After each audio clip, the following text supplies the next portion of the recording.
mga guys. Adi guys, oh. Bahay kubo ng asawa ko, oh. May ano na. Bahay kubo. Kahit munti, ha? Holy what?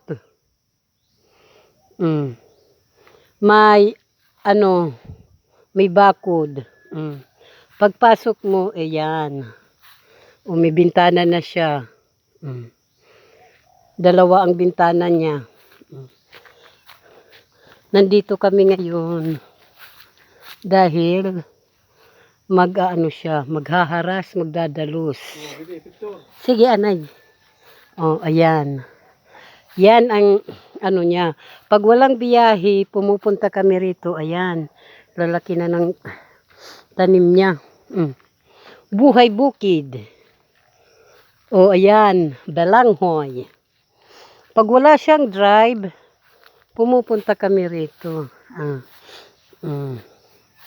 Ayan. Di pa tapos yung bakod, oh. Mayroon pang wala. Pagkatapos, pasok tayo sa loob ng kubo namin. Ayan. Wala pang gamit kasi na ano pa lang yan, oh. Lalagyan niya pa lang. Diyan. Lagayan ng ano. Yan. Ng asin, kape.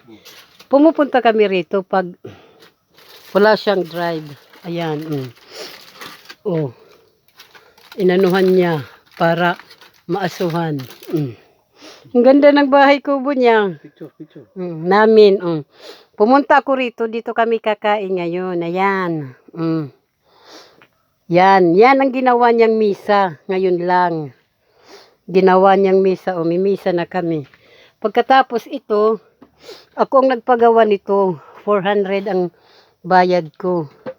Ano hindi ito kawayan, iba. Mas maano ito sa kawayan. Yan. Pag gusto naming matulog dito, dito kami, oh. Ang ganda na ng bahay kubo namin. Iba lang yung bahay namin sa proper. Yan. Tapos, papalagyan ko yan ng lagayan ng musket.